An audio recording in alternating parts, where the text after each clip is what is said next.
Hey homeschool friends, welcome to the video. Welcome to an update video. Although this is turning into a bit of an October and half of November update video, only because life has just been a bit busy, but I'll get into that because in these update videos, I tend to like to talk about a life update as well as family subjects update and then my kids' individual subjects. And so let's just hop into all of it.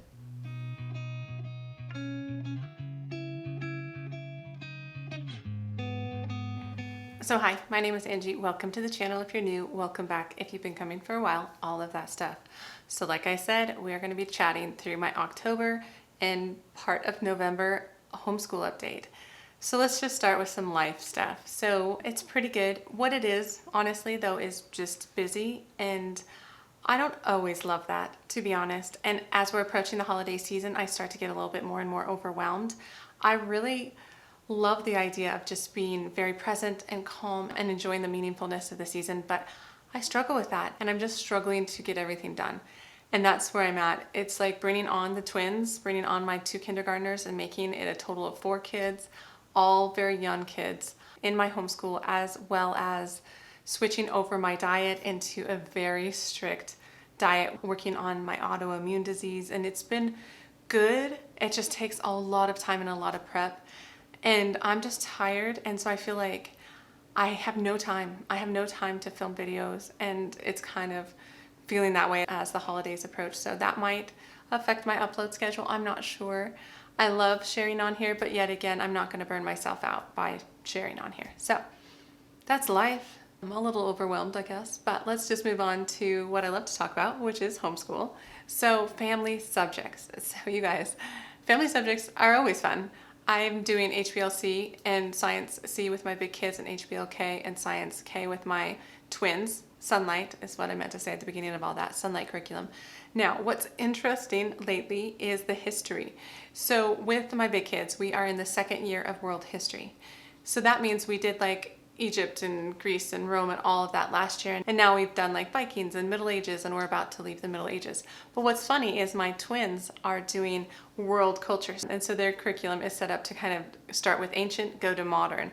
And so what's been interesting is that we have hit certain subjects such as like Vikings with my twins recently, within this last couple of weeks. But they've heard so much about Vikings because my kids are just around for all the different levels. So for instance, even if I'm doing HBLC with my big kids and I'm reading the history and all of that stuff, the twins are there. I don't make them stay there. And sometimes they go off and play and stuff like that, but a lot of times they stay.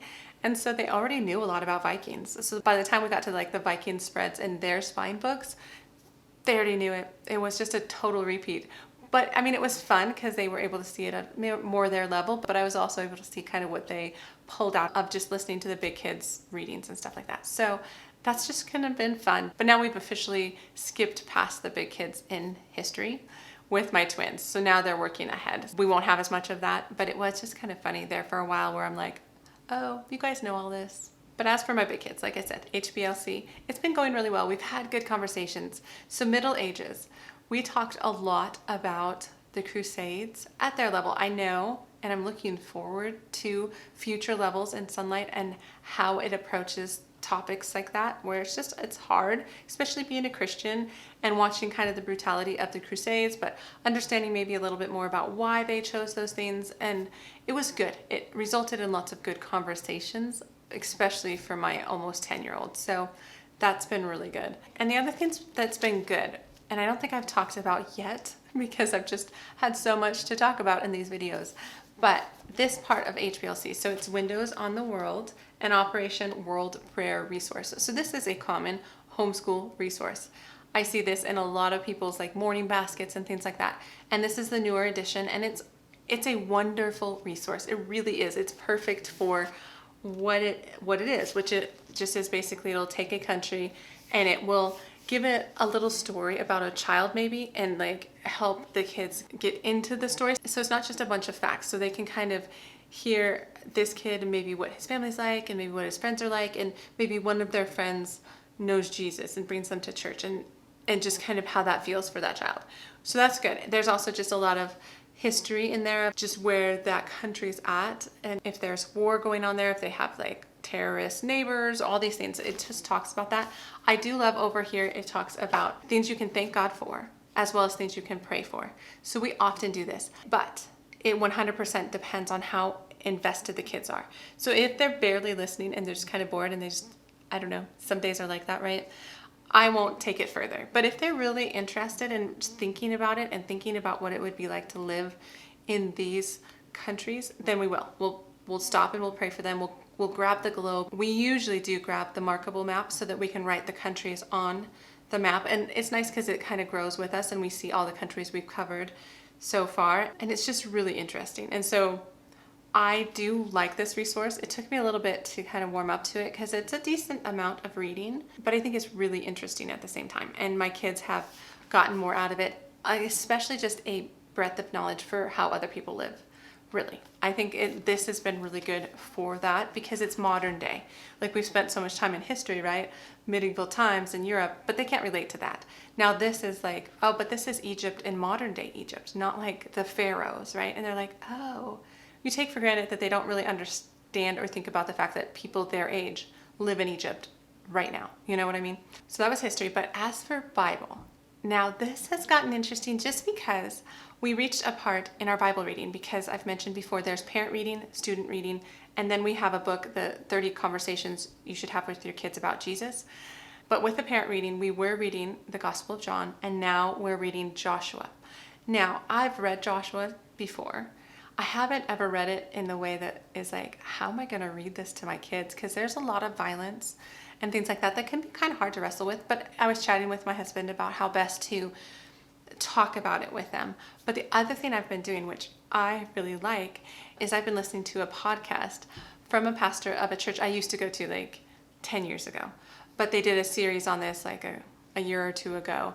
And I'm just listening to it chapter by chapter because they always go chapter by chapter. And that's what we're reading via our Sonlight Instructor's Guide. And so it's really nice because I'll listen to the podcast on like Joshua 6. And then the next day I'll read it out loud to the kids. And I just have a little bit more to go on, a little bit more to say, some things to kind of point out to them. And I really like that. Do you need to do that? No, obviously not. I just really wanted to because I felt like I didn't know as much about Joshua. I haven't really studied it, you know what I mean? And so it gave me a reason to study it. So I thought that was kind of fun. So I was doing that with my parent reading. Their reading's going well. The scripture memory is going well. We started using the Psalms. Okay, you guys, now I struggle with this, and I've talked about this in other videos. The reason I struggled is because it was always on CD and I'd have to track down our little boombox or whatever, but I was able to download them off of my Sonlight account. And so it's on my phone and Google Drive. And so I'm able to just play it and it's helping because we just started memorizing Psalm 24 and it's just longer. And so to have that tune just helps the kids. And my daughter likes it more than my son, but my son finds it useful. He doesn't love it. He's like, oh, these are, I don't like these songs, but then he will hum the tunes and it's clearly helping him memorize it. So that's really working out. And then the 30 Conversations book is going well. Like I've said before, I feel like some of it goes over their heads, but I think it's really useful information. I pre-read it, I underline things, and I decide what I'm going to say on what days, and we go from there. And so it's a good start, some of those conversations. I feel like this would be a good book to come back to and maybe have the kids read themselves in like 5 years or re-talk about some of these things because the way the author structures her argument can be a little bit higher level, but they'll get there.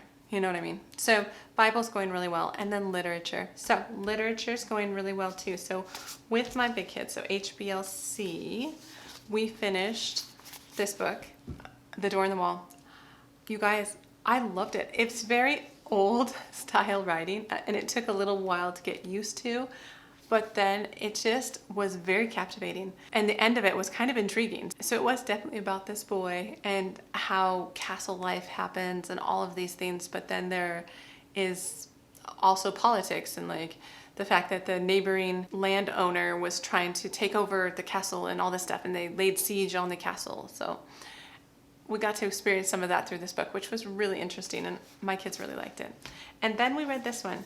So Tiger Boy by Holly Perkins. So I think this is a fairly new addition to the curriculum and we liked it. It was good. It left us with some really good conversations because it was about this boy who is in Sri Lanka and he is really smart. And there's this scholarship that he is going for, but he doesn't really want it, but it could really help out his island and his family if he won this scholarship, but he doesn't want to leave home, things like that. So he's not trying too hard. And then there's this other storyline that has to do with this escaped tiger cub that everybody's looking for, and he wants to help with that. And there was just a lot of moments where things were done by characters like his dad that were kind of gray. It's like no decision is a good decision. It's all kind of hard decisions. So we got to talk about that. What do you do when there's really no good options? How do you make good decisions, even though like this might hurt this person and this might hurt this person, you know?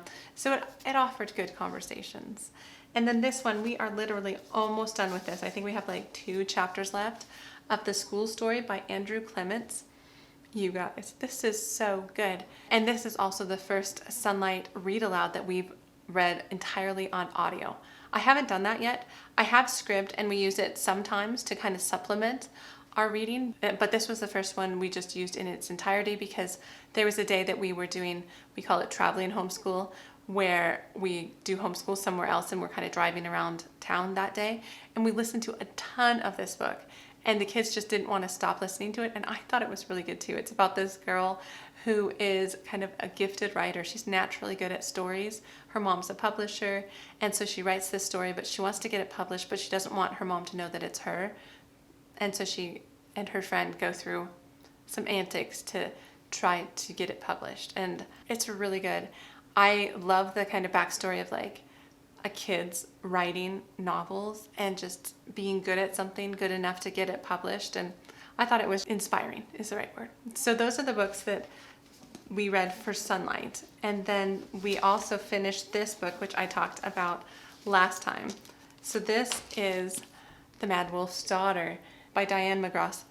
It was so good. It is a little bit more suspenseful, and there's some parts that can be just a little bit more real. Like this girl was part of a Scottish war band with her dad and her brothers, and her dad and brothers are captured and taken to the castle to be hanged, right? So she is then trying to rescue her family, and there's a wounded knight from the skirmish, and that he is helping her get to the castle, and they're enemies but then friends, and she learns some things and he learns some things, and you kind of go from there, and you ask the question of kind of what is the right thing to do. And even though she grew up with this war band, is what they do the right thing? And so she has to ask all those questions, but it is a little bit more real, and we are talking like 1200 Scotland, so it's like it was rougher back then, right? And so you just kind of take it with a grain of salt, but I thought it was an excellent portrayal of that time, which is why we picked it up, is I wanted just some extra kind of historical fiction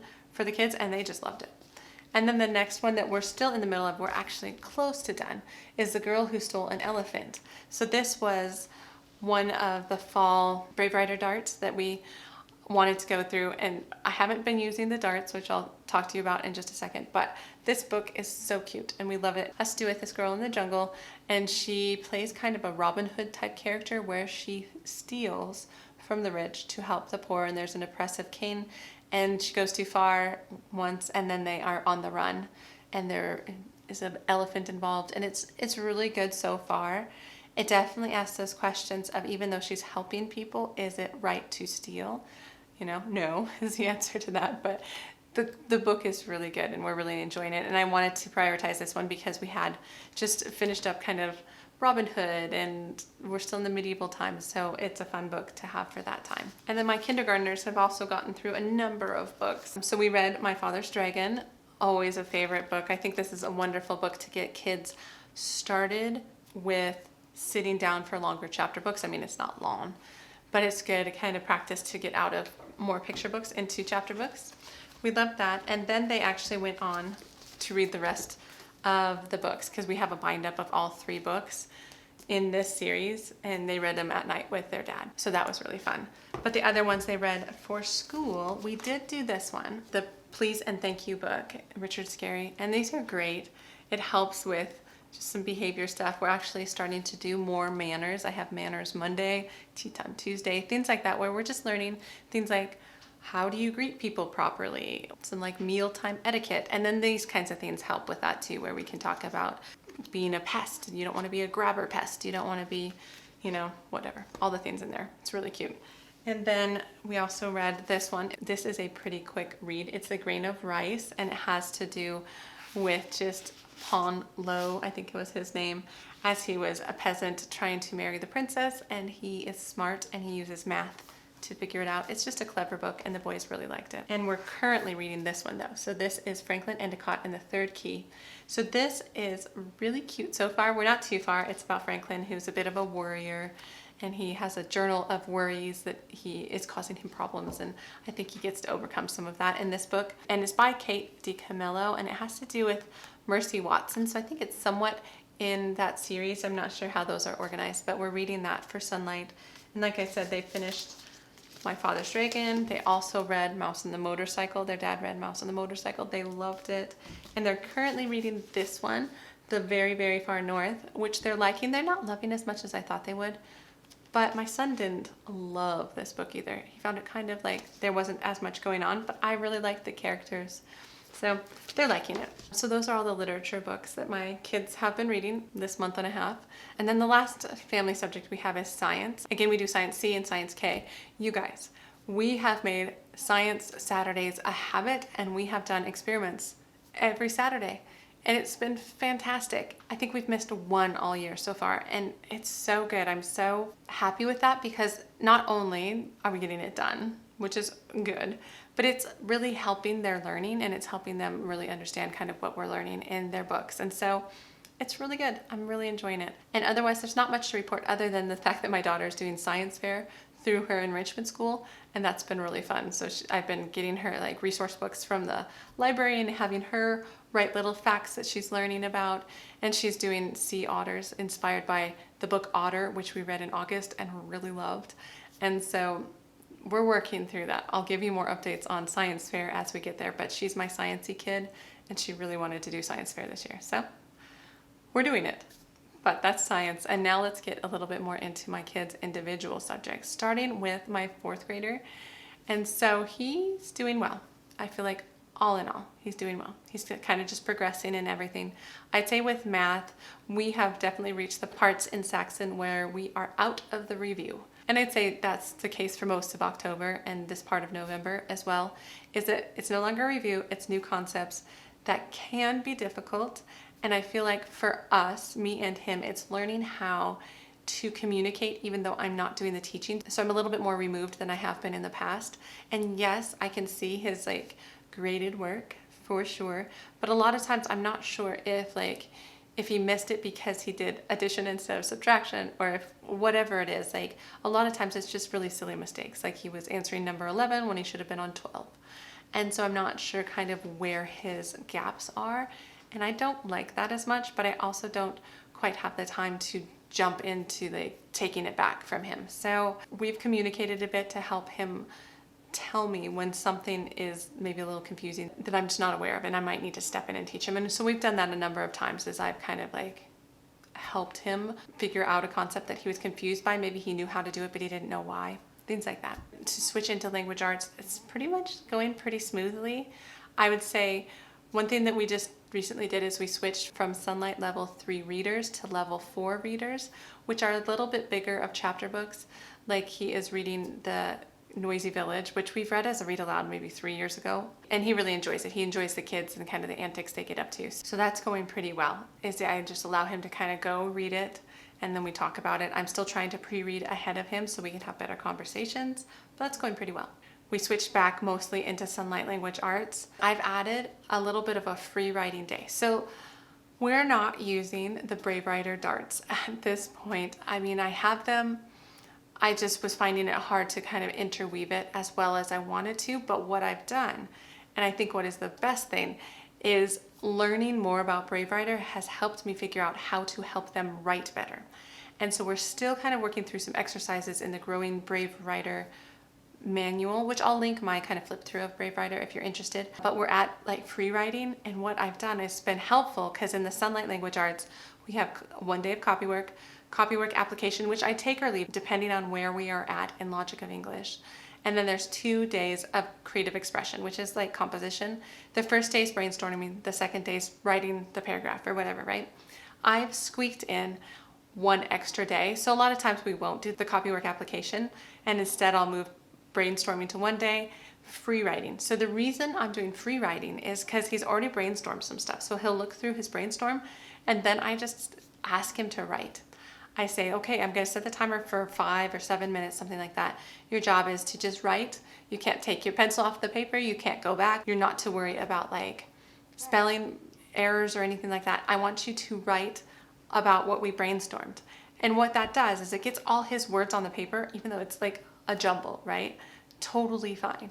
But what it helps with is then the next day when we go to kind of team write his paragraph, he already has some things he wrote, and maybe he likes something. He's like, I want to start my paragraph with this.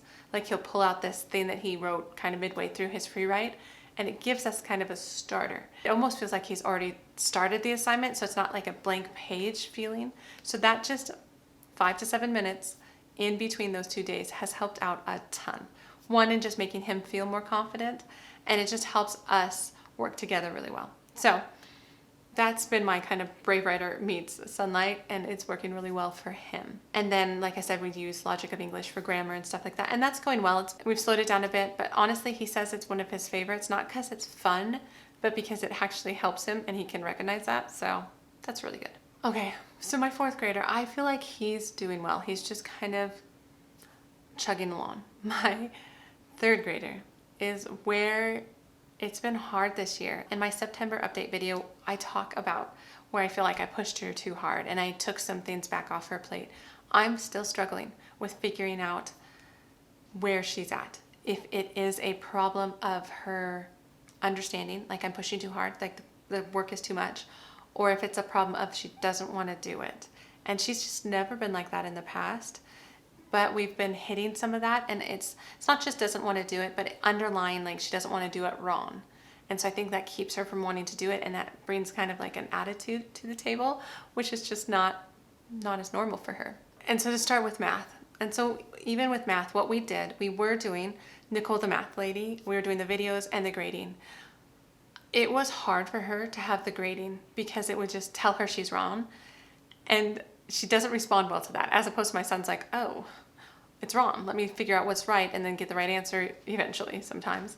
But for her, it just like busted her self-esteem. And so what we did is we moved to videos only. So I was doing kind of the upfront work because she's still doing Saxon Math 3. So they're still where we're skip counting, we're going through problems, we're checking the clock, we're checking the coins, we're working together at the beginning. And then she goes and watches her videos, and then she comes back and she does her worksheet on the worksheet, as opposed to on the computer. I'm not even having her enter the grades into the computer anymore. That was causing too much stress. And so now she does it, and I'm checking it with her. And the hard thing is I feel like she's not doing very well on those. And I'm not quite sure if it's understanding or attitude. And so I told her for the next couple weeks until like Thanksgiving, we're going to also do side B, because in the past we've never done side B. So for those of you familiar with Saxon, there's a side A worksheet and a side B that you're supposed to do later in the day. We never do it. It hasn't mattered, but what I'm doing with her is I feel like doing side B. So either if it's an attitude thing, it might make her kind of be like, I don't want to do all this extra work. I'll just try hard the first time. But if it's an understanding thing, it helps her do it again, and I think it'll help her. So I think it's a win-win for her, and I think it might help me detective out what is going on with her, at least in terms of math. But as for language arts, it's going better than what I reported last month. Couple things. I moved her to earlier in the day with her language arts. We were doing math. Her and her brother were doing math at the same time. What I did is right after Bible, I just grab her and we do language arts. The reason is if I let her go or have her do her math or whatever it is, it just doesn't work as well. She doesn't like her language arts later in the day. So we started doing language arts right away. And we are doing mostly all the Sonlight level 3. So spelling's going fine. Copy work, I did have to cut it in half most days. Sometimes I don't, but she would just kind of like get very emotionally upset about the length. And so I'm like, that's not necessary. So we just cut it in half. I only make her do half of it. Copywork application's totally fine because we're not doing Logic of English with her. We stopped that till next year. So I am using the copywork application for grammar for her, as well as like Wordly Wise for vocabulary and MCP for phonics. So it all kind of goes together, and I'm I'm good with that. I'm happy with that. And then when it comes to her creative expression, for her, I transcribe all of it. She still really struggles with that, and that's okay. I dealt with this with my son as well when he was kind of these ages. It's just like the expectation of like, I don't know what you want from me. I don't even know an idea. I don't have an idea of a place that I like. I don't like anything right now. And she just kind of panics. And so we do a lot of transcribing. I do a lot of like asking questions to try and draw out what she needs. And if I end up doing more of the assignment with her than her doing it herself, it works out for now. I'm not too worried. That's just where we're at. And then handwriting is also a struggle. She just doesn't want to do it. She thinks she's terrible at it. So a lot of this is me parenting as well as me teaching and trying to kind of discover what the underlying issues are, if there are some, and what we need to do, because we still get all our work done. I tend to assume it's more of an understanding issue or maybe kind of a perfectionist issue than it is like bad behavior. That's just me. That's how I tend to parent too. So anyway, that's where my daughter is. I think we're kind of working through it. This is the year where I struggle more with her, and that's okay. There's ebb and flow in every family, right? There's ebb and flow in homeschool. Some years I'm going to need to focus on some kids more than others. So that's where my daughter's at. Although her reading is going well. That is going well. That's one thing that's outstanding. She's doing the level 3 Sonlight readers, and she's loving them, and she's wanting to read them more on her own, and I'm letting her. So it's going really well. That part's going well. And then my twins, my sweet 5-year-olds, almost 6-year-olds, they're about to have a birthday. They're great. Abeka Phonics. They're doing K5, Abeka Phonics. It's just slow and steady, and it's fantastic. I feel like it's just kind of, it marches on. It's not like spiraling different concepts, and they're just really doing a little bit, and keep practicing what they're doing in a little bit. It's very repetitive, but it's perfect for these ages. I've just seen them slowly make more progress in remembering the sounds of the letters, as well as blending, being able to blend quicker, to see the blend and not have to do like t, ah, ta. Now they can be like ta, ta.